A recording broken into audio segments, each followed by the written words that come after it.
يعطيكم العافيه حباب قلبي، شلونكم؟ عساكم بخير. اليوم عندنا حلقه جديده، حلقه قويه، حلقه فيها يعني شغلات تخليك تاكل كنتاكي.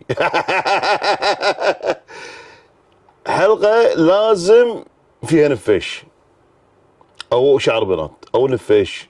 حلقه لازم، شوف قاعد اقول لك انا، يعني يمديك احنا ندق على طلبات تضبط امورك. نبتدي. تعال وياي، تكفى تعال وياي. سافرت تركيا في سنة من السنين، يعني من زمان تقريبا، 2010 2009. عمري ما شفت الثلج بحياتي، فيوم سويت سيرش فكانت تركيا فيها اجواء الثلوج. على طول كان اقوم احجز، قلت ابى اروح اشوف الثلج وبستمتع بالثلج، وكانت معي بنيتي. المهم حجزت ما حجزت وكذا، وضبط اموري، وركبنا الطياره ورحنا مطار صبيحه في اسطنبول. نعم، حتى انا لما انسى مطار صبيحه اتذكر صبوحه خطبها نصيب، اوه خطبها انا اسف بس هذا الواقع. المهم طبينا مطار صبيحه يا بعد عمري. اول ما طبينا ونزلنا قاعد اتلفت كذي، ابي اصيد ثلج، ابي اشوف ثلج. بحياتي ما شفت الثلج اقول لك، وحدي متشوق اني اشوف الثلج. المهم بعد عمري رحنا حق الكونتر هذا اللي صاير برا، اللي شو اسمه تحجز حق الباص على اساس نكمل وجهتنا. فسالت اللي قدام بالباص، اي باص اللي قدام بالكشك اللي تحجز تذاكر، فقلت لها كذي وانا فرحان، عرفت؟ قلت لها وير كان اي سي سنوينج وير سنو. كان طلعني كذي لابس نظاره وكذي هالكثر هذا كله هذا النظاره عدسه، ما ادري صلحت جوري، ما ادري تشتغل محل ذهب. اشتاك ما اشتغلت اشتشت. شنو تشتشت؟ سنو وين سنو؟ اي ونت سي سنو. ما في سنو. ما خراخست مش تاخرست خرفيك انت خرفيك، ما ادري شو تقول هذه يا عمي. حتى السؤال رايح كيفي هناك. انا ايش دراني؟ انا سالت سؤال ودي على اساس ابي اعرف انا وين الثلج ما الثلج وهالامور هذه. جاي مستانس وجوازي بيدي وياي فرحان بس اشوف الثلوج اشوف الدنيا هذه. المهم خذينا التذاكر. انا كل ما هذا بدش فايتنج وهذا بنتي ارجوك وهذا ما نخلق مشاكل وكذا، ولا كنت شعر اسحبها من شو اسمه من الكشك، اطلع خشمها برا كذي وادخله، بس تدري يعني سواح وكذا يعني. المهم ركبنا الباص طويل العمر. اول ما ركبنا الباص فشفت واحد قاعد يمي بالكشن. كان اقول له يو سبيك انجلش؟ قال لي اي سبيك انجلش. قلت له وين الثلج وشلون الثلج وين اشوف الثلج وشلون الطريقه؟ تقول ها الثلج in the top of the mountain، في قمه الجبل، في ايش يسمونها هذه؟ بورصه. قلت له ها في بورصه، اوكي بورصه. كان يقول لي الحين انت هذا الباص راح يروح بورصه، اوكي، وراح تنزل عند محطه الباصات، بعدين راح تبدل الباص وقول له ابي انا الجبل مال بورصه، قول له التلفريك. انت تروح هناك وراح تروح عند لما تروح هناك بعدين تاخذ التلفريك وهناك فوق يصير الثلج. قلت له ثانك يو سو ماتش، ثانك يو ماي براذر. المهم يا محفوظ السلامه مشى فينا الباص، فوانا قاعد طالع مستمتع، طالع المناظر الحلوه هذه، واحنا بالدار بالباص وكذا. فقاعد اكلم انا بنتي وهذا، اقول لها ما شاء الله يا اخي، سبحان الله، يعني مناظر جميله. وهذه ماسكه كتاب وقاعد تقرا. يا عمي احنا جايين مسافرين، احنا جايين طالع، ايش قاعد تسوي انت؟ مو قاعد كذي اسوي لك كذي، طالع المنظر. يبا خلني قاعد اقرا القصه، اي قصه يا عم، احنا جايين مكتبه عامه احنا ولا نسافر؟ ايش تسوي بعد بنتك يعني، ايش تقول لها؟ المهم وما بين هذا وهذا وصلنا المهم عند محطه الباصات، الباص ستيشن. المهم نزلنا من الباص يا بعد عمري، وخذنا لنا وجبه كذي حلوه خفيفه شغل عدل. طبعا انا بنتي كلها فيجن، اكل فيجن، وانا يعني اكل اي شيء. فتعال شوف التضارب لما نبي ناكل. ادور لازم مطعم يتناسب عشان اكل نفس الاكل اللي هي تاكله. بس شو اسوي؟ يلا يعني فلت كبدك يعني، ما يسمون هذه يعني حبيبتك بنيتك. المهم طبينا عند محطة الباصات، وبعدين كان في داخل مثل يعني مثل صالة كذي وكلها مطاعم وهذا وكذي، وقعدنا ناكل يا بعد عمري. بعدين خذينا الجناط وطلعنا مرة ثانية، وكان اشوف واحد كذي ماسك زيجارة، مو زيجارة عادية، زيجار زين، وشواربه مسويهم كذي هذا كذي زين، وقاعد يشرب سيجاره كذي عند الباب وحاط ايده كذي. كان اروح له ابساله، كان اقول له مرحبا، شي طلع كذي ليش عاش. قلت له بورصه باص مشتيشت دي ايش قصدت ما فيش ماستست بارش كام باص. والله ما فهمت شنو قال. قلت له باص نمبر 1 2 3، وايد باصات هناك. ايش تيست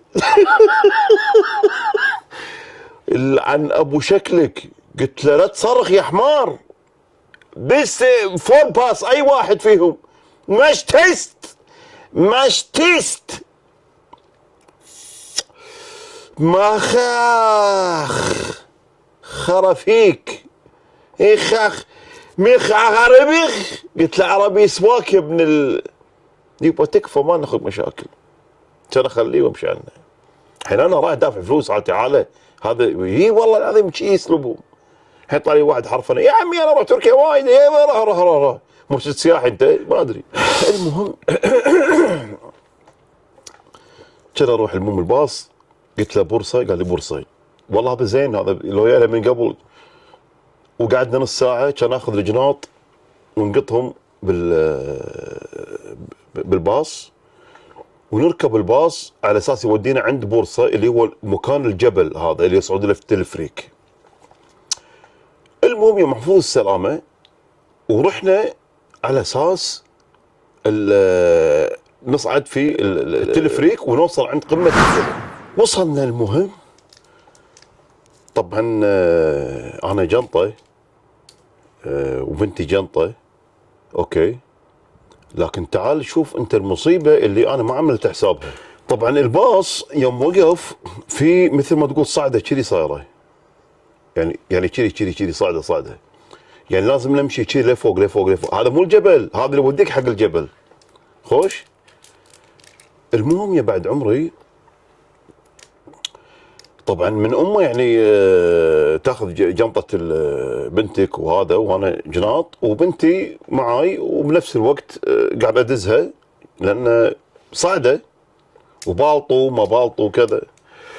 فالبطات اتروالي لو اضرب بوز انا بستيج اولمبيا يمكن اقوى بطات بالعالم، ما ادري، لكن احس ان بطاتي بتنفجر من كثر ما قاعد اصعد كذي بالجبل بالصعده، على اساس نوصل عند وين؟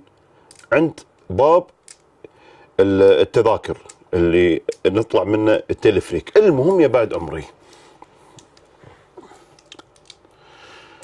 اول ما وصلنا هناك يا بعد قلبي كان يجي واحد ركض طا طا طا طا طا طا طا كذي قاعد.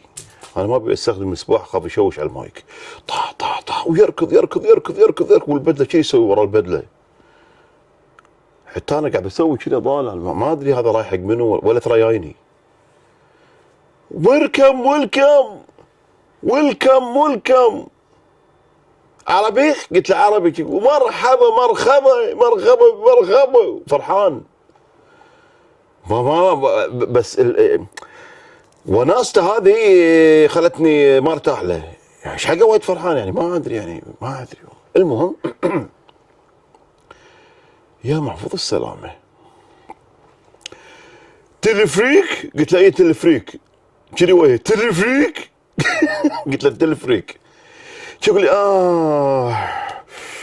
ويطالع كذي ويطالع كذي ويطالع كذي ويسوي كذي، ويطالع جسمي ويمسك كذي ويسوي كذي. هذا شنو هذا؟ قاعد يمتر زل ولا تذاكر ولا شنو وضعه هذا؟ شنو هذا؟ ايش فيه؟ تقول لي اوكي. وطالع بنيتي كذي، وطالع 800 500. قلت له شنو 800 500؟ هو شنو هو يعني على الطول؟ انا عقدني. انا قلت له ليش يعني ليش 800؟ يقول مش ايش ابن الذين قاعد يضحك عشان يضيع السالفه. ايش يعني تضخم هذا عشان تجيب فلوس وايد؟ ما ادري 800 ليره. تقول يبا احنا تونا جايين وما لنا خلق، يبا تكفى يعني قاعد تكاسر فيه. وهذا قلت يلا يلا 800 انا وهذا 500. دشينا. انا ما شفت الثلج بحياتي الا عن طريق التلفزيون والافلام وهذا. هالمره انا بشوفه قدامي.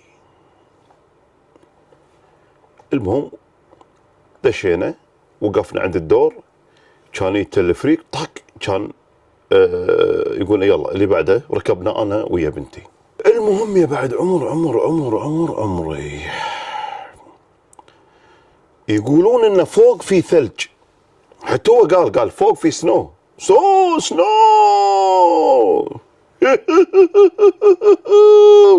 صار كنا باب نويل. قلت له اوكي.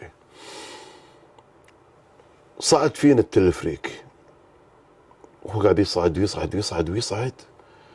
كل ما انا قاعد اشوف الجو قاعد يصير ابيض اكثر، يعني مثل غيمه عرفت؟ ليه بعدين يا جماعه الخير كان اشوف بياض.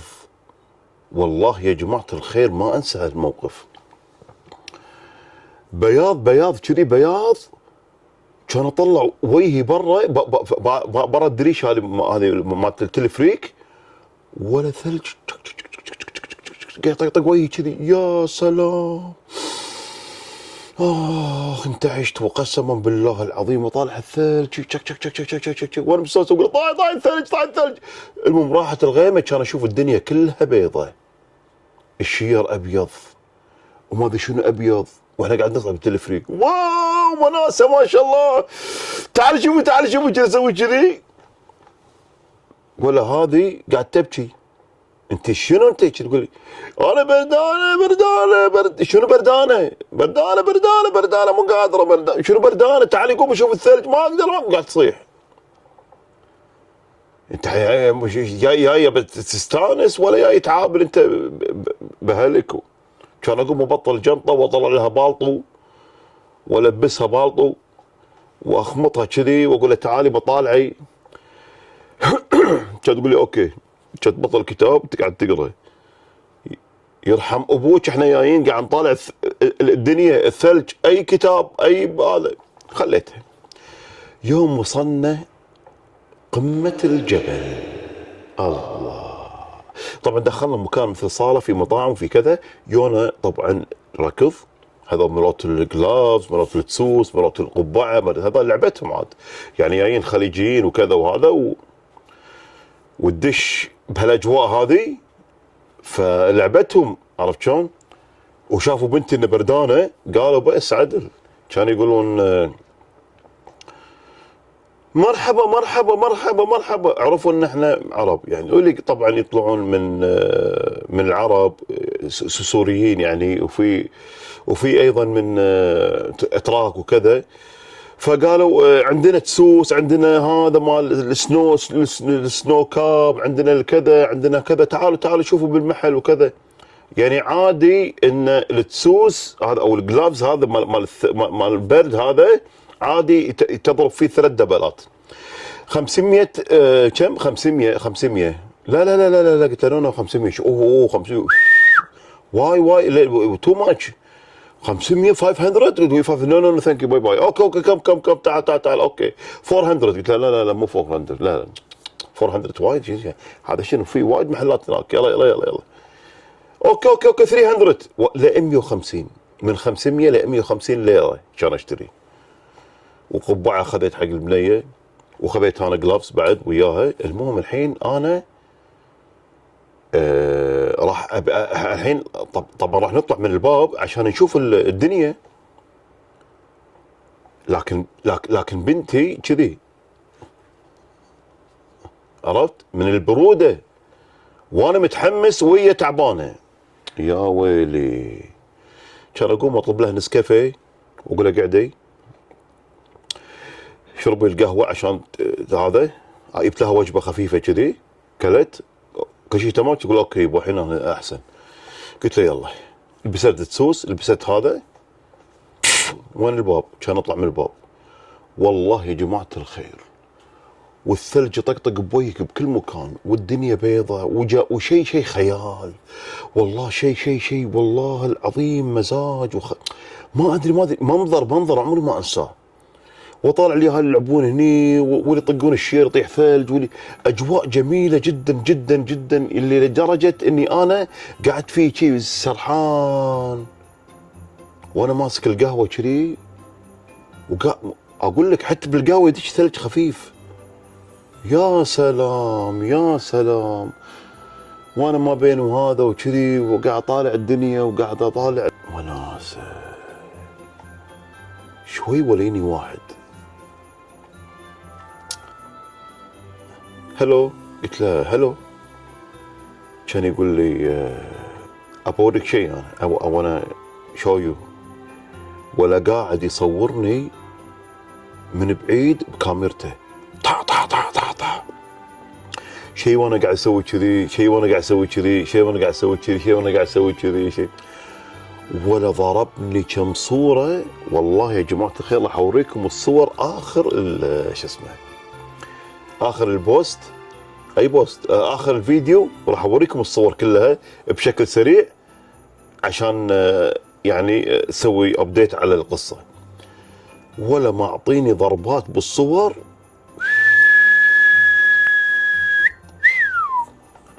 كل واحده اقوى من الثانيه، يمكن ولا 20 صوره. كان يقول لي تبيهم كلهم؟ يعني انا اسوي لك خصم وكذا يعني. قلت له اوكي. كان اختار تقريبا 20 صوره. كان اختار الصور. كان يقول لي زين هذا رقم تليفوني، ومتى ما انت لك مزاج بتي نطلع طلعه انا وياك واصورك على شيء بروفيشنال، على التله، على كذا، على حركه، على فوق انت واقف كذي، على راح اضبطك بصور عجيبه. قلت له اوكي. اعطاني المهم رقم تليفونه، وبعدين ما بين هذا وهذا وقعدنا شويه نمشي وكذا وهذا، بدا يدش علينا الليل. طبعا ردينا دشينا داخل لان كانت البروده قويه، واحنا ما سوينا لا تشيك ان ولا ما تشيك ان ولا شيء. دشينا داخل قعدنا. المهم بعدين كلينا لنا وجبه وشربنا لنا شيء دافي، وعقب قلنا على اساس نبي تاكسي عشان ندور لنا اوتيل يعني، عرفت. المهم بعدين قالوا هناك في كله تكاسي هناك موجود، يعني تقريبا مسافه 300 متر تقريبا يعني تقريبا. وبعدين هناك كله تكاسي سابطين، عرفت، لان احنا في قمه الجبل فوق ما نقدر ننزل تحت يعني. صعب تنزل تحت، يعني اذا بتنزل تنزل عن طريق التلفريك، والتلفريك سكر، ما في نزله، تنزل عن طريق التاكسي. المهم كان اروح ولا تاكسي تاكسي تاكسي، المهم كان اقول اوكي، ركبنا المهم بالتاكسي، كان اقول اي ونت هوتيل، قال لي اوكي. وهو قاعد ننزل من الجبل طبعا الجبل ضخم ضخم ضخم ضخم ضخم حيل. والله يا جماعه الخير ان في جبل فوق جبل فوق جبل فوق جبل فوق جبل، تشوفه بعيد هناك، وكل جبل فوق الثاني، والله كنا بباي، ما شاء الله سبحان الله العظيم. المهم كان يودينا وقاعد ينزل من الجبل، طبعا ينزل كذي، بس طبعا هذا كله فيه مسافات طويله، يعني جبل بورصه هذا معروف بتركيا. المهم وقال هذا اوتيل، خلينا نشوفه. دشينا ما عجبنا، غيرنا، رحنا مشينا. حتى لما امشي كانت تريد تغوص، يمكن لهني تغوص لهني، هذا كله بالثلج. المهم ما عجبنا، رحنا الاوتيل الثاني ما عجبنا، الاوتيل الثالث هم ما عجبنا، رحنا اوتيل صاير تحت. حسيت ان الاوتيل هذا زين، عجبني. المهم كان اقول له ايه، قال لي هذا الاوتيل تمام وكذا، وقلت له خلاص اوكي هني انا بهني، انا بهذا الاوتيل. المهم كان يقول لي اتفضل هذا رقم، هذا كرتي، زين هذا كرتي، واذا حبيت انك يعني تتصل عليه وكذا وهذا انا تحت امرك وكذا وهذا. قلت له مشكور، شكرا مع السلامه مع السلامه. اول ما مشى كان اقول سامحني، كان اشق الكرت واقطه. انا ما احب اتعامل مع احد برا، ولا باحد يعرفني ولا بيعرف احد، ولو بعد معك اهلك هذا بعد شيء ثاني. ابي اخذ التاكسي ولما يقطني ينساني، اروح تاكسي ثاني كذي، يردني واحد بالصدفه كذي، ما ابي واحد اتعامل وياه كلش. طبعا انتم ما تدرون شنو الاسئله اللي كانت، يعني انت وين وشلون وكذا وقصه، يعني انا كل 3/4 الحكي كله جد. قلت له انا من الامارات، ما يدري انا كويتي، كل شيء غلط، كل المعلومات غلط. المهم طبعا هذا كله يعني هذا ينفعك، هذا امان حقك، هذا لما انت تقول لما تقول المعلومات هذا ينفعك حقك وحق اهلك، عرفت شلون؟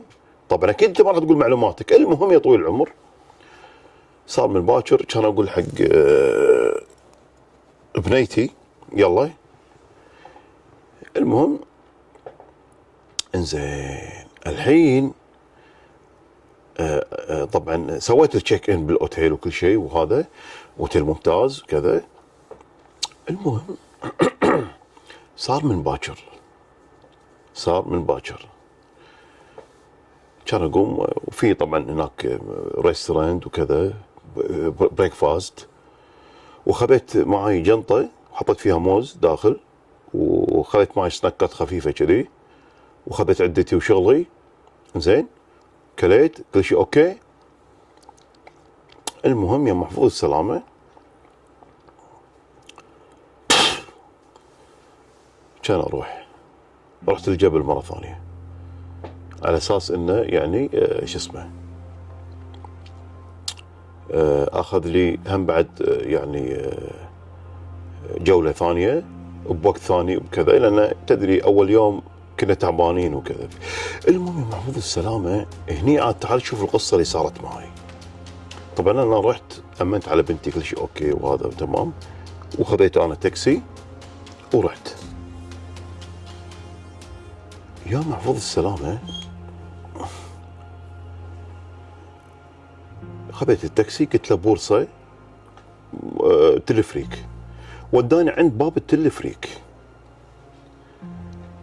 المهم ولا هذا الشخص، انا بعد بوريكم صورته اذا لقيتها، اوريكم صورته، مو موجود، مو مداوم. المهم ولا في واحد ثاني غيره اللي قاعد ياخذ تذاكر ما تذاكر وكذي وهذا. يا دوري المهم كان يقول لي 400، امس 800، اليوم 400. سهم بعد نفس الشيء طالعني كذي، قال انت تشتغل انت ما تشتغل، يكلم انجليزي، وركينج ما وركينج شنو، يسالني يعني شكو انت تسالني انا اذا انا اداوم ولا اشتغل ولا. المهم كان اقول له لا انا ستودنت. كذبت عليه. كان يقول لي 400. ما ادري كنا وعلى كيفه يعني، يعطيك رقم على كيفه يعني، عرفت؟ قلت له واي 400؟ واي 400؟ 200 اونلي. قال نو نو نو نو نو نو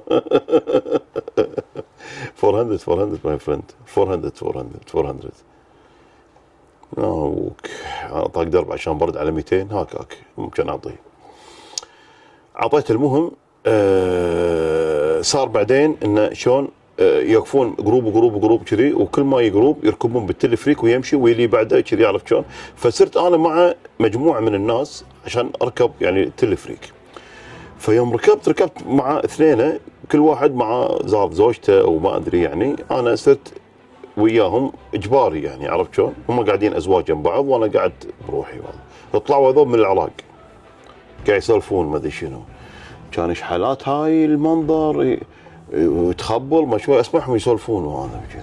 انا طبعا ساكت، انا مالي شغل وهذا. المهم كان يطالعني واحد كان يقول لي ما شاء الله ايه، قال لي يو فروم وير؟ قلت له فروم كويت. قال ها انت كويتي؟ والنعم، يا اهلا وسهلا جيرانكم بالعراق ما ادري شنو. قلت له اهلا. كان يقول لي شلونك وشلون هذا وكذا. قلت له والله الحمد لله كل شيء تمام وهذا يعني، الامور الحمد لله يعني. المهم يا محفوظ السلامه كان يقول لي اي بعدين يا على موضوع التذاكر، فعرف اني انا دافع 400. قلت انت، قال لي انت دافع 400 ليره؟ قلت له 400 ليره. قال لي احنا دافعين على 150 ومو عاجبنا، انت شلون دافع 400 ليره؟ قلت له هي يعني ما ادري، قلت له هو مو بالطول يعني. يقول لي شلون بالطول يعني؟ انت شلون دافع 400 ليره؟ قلت له بعد دافع 400 شو اسوي يعني؟ هو يقول 400، ايش دراني انا بقانونهم شنو؟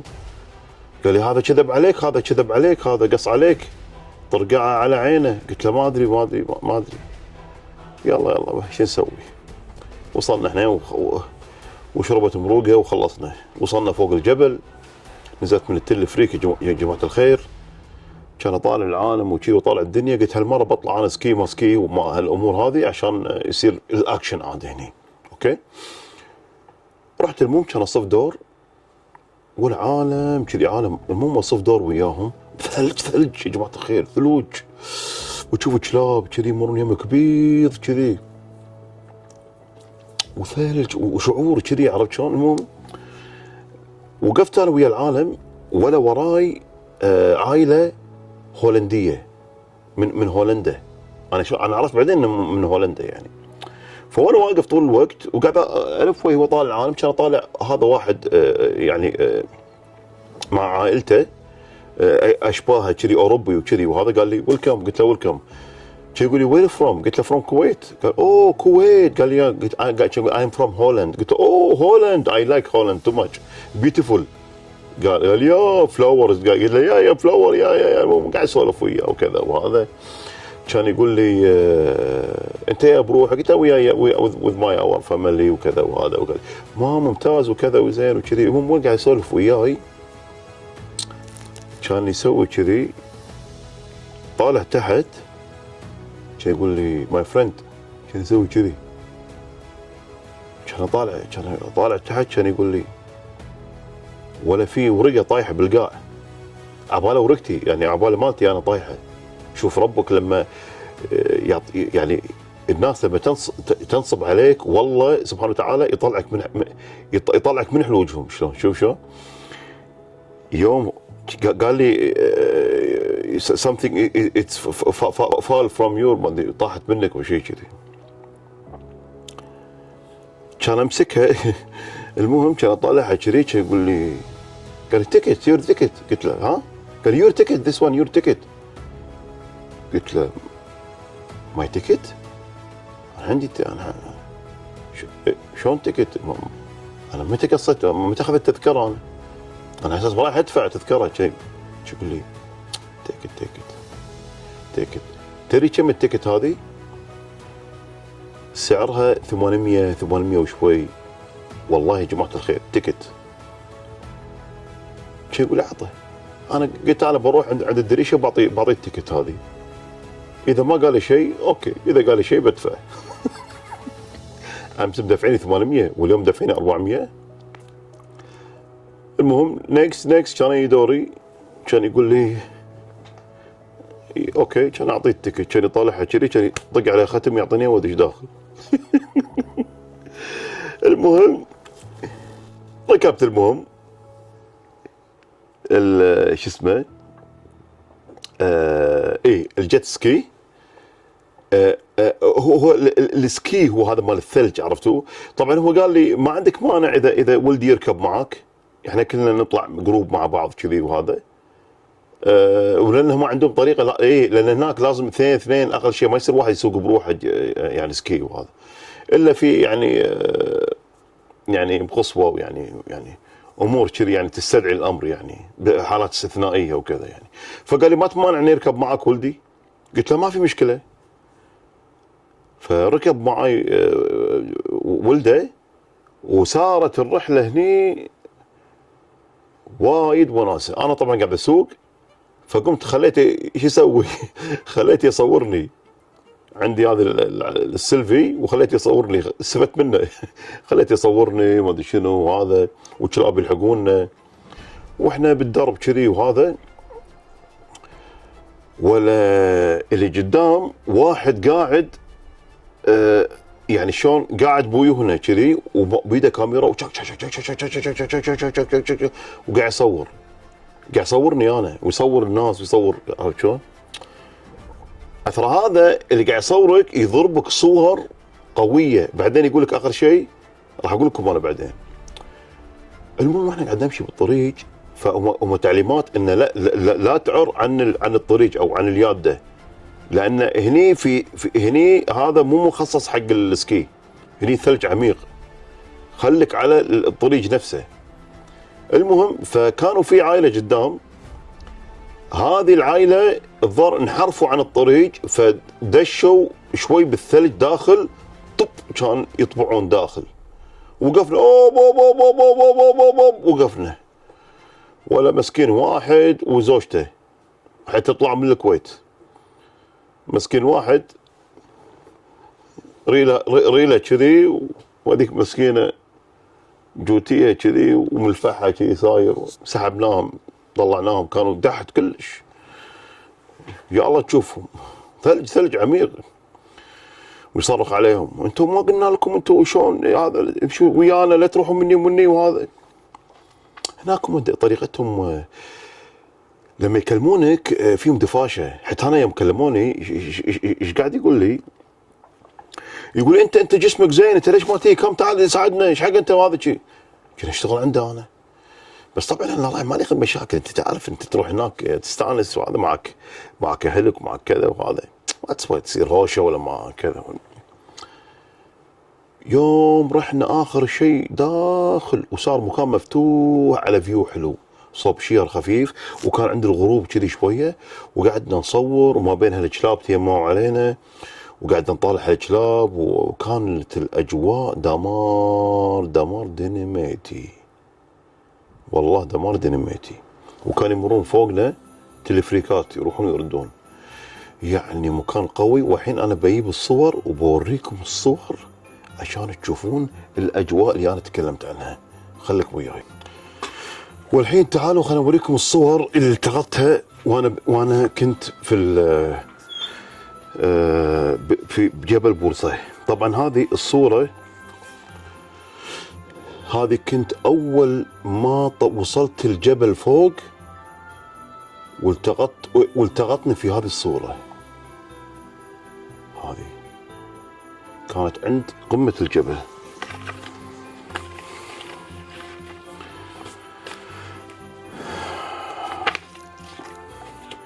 هذه الصورة اللي أول ما طلعت من باب الصالة وواجهت الثلج، كنت قاعد أصور روحي، فكان هو قاعد يلتقط لي صور وأنا ما كنت أدري.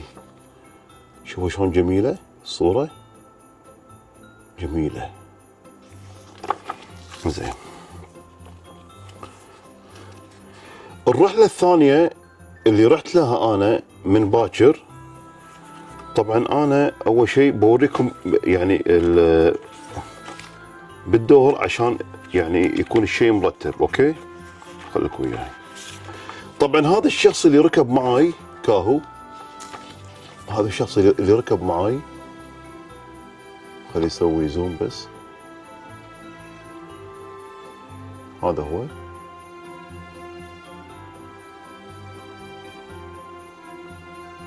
شوف المنظر، شوف المنظر ايش حالاته.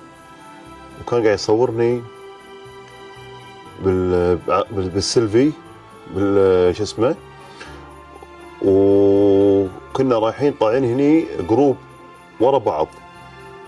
كانت رحلة جميلة هذه الطلعة اللي احنا طلعناها. طبعا واحنا بالطريق هناك وصلنا عند هذا المكان، وقعدت اتفقد وطالع الاجواء، كانت جميلة جدا. شوفوا شلون الصور شلون حلوة، وهناك يضبطونك بالصور. طبعا شفت هذا شو اسمه الكلب هذا، حبيته، قعدت يعني كانت يعني الله، اجواء جميله يا جماعه الخير. وشيء كذي وشيء كذي وشيء، والله تذكرت، والله العظيم. شوف هذه، شوف هذه. انا اوريك، انا اقول لك قصه واوريك يعني احداث، ما عليه شغل شياب. شوف هذه الصوره قويه صح؟ هذا كان بوز وقاعد يصورني. هذه صورة مع الأهل. شوف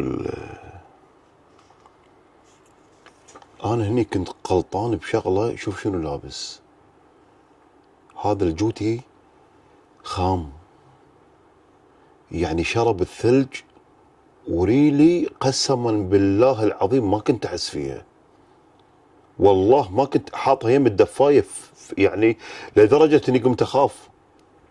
هذه غلطانة سويتها، لبس هذا الجوتي، هذا جوتي خام شرب ثلج وصارت ريلي تجمدت. شوف اللقطة هذه شلون حلوة،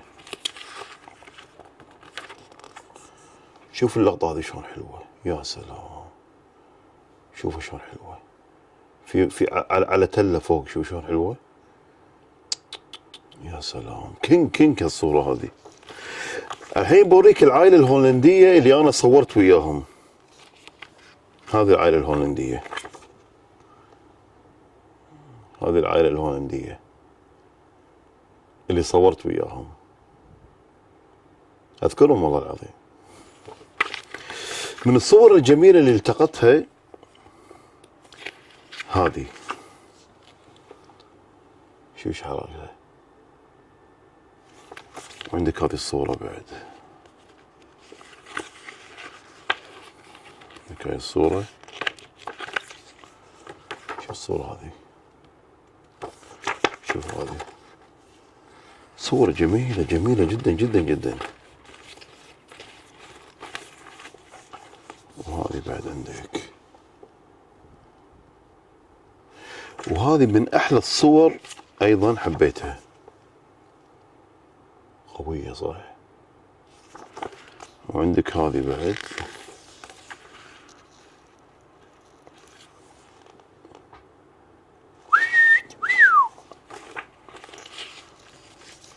وصلنا لهني يا جماعة الخير، وتقريبا على مشارف 40 دقيقة. وهذه كانت السفرة اللي صدق استمتعت فيها. وش رايكم بالقصة؟ ويا ريت تكتبوا لي وش رايكم بالوقت اللي قضيناه مع بعض. هذا الحين انا وصلت تقريبا 40 دقيقة. اكتب لي بالكومنت وين البارت اللي شدك، شنو رايك بالاجواء، يعني يهمني تعليقكم. وان شاء الله راح ني بشغل احسن وشغل ارتب، ويعطيكم الف عافية. وان شاء الله الجاي راح يكون اقوى، وياكم مع سلسلة السفرات. طبعا في ناس يقولوا لي وايد انت المواش، انت قاعد تقول قصص سفرات. انا اقول واوريك يعني التوثيق، يعني كل شيء بتوثيقه، عرفت شلون؟ يعطيكم العافيه حبايب قلبي، ولا تنسون الاكواد، كل شيء تبيه بخاطرك من لبس، من شغل مطارات، من شغل اكسسوارات، من شغل مكملات غذائيه، هذول الاكواد اللي عندي مع كود المواش يعطيك خصم محترم. تستاهل تستاهل تستاهل حب قلبي. بس عندي طلب واحد، ابيك تمنشن حق ربعك وتمنشن حق يعني ما حواليك، واذا عندك جروب دز اكاونتي اليوتيوب وقول لهم ترى المواش عنده محتوى جميل جدا. يعطيكم العافيه يعطيكم العافيه يعطيكم العافيه، ونشوفكم ان شاء الله بحلقه ثانيه. يعطيكم العافيه حبايب قلبي. Peace, one love, and stay tuned and keep going. Never give up.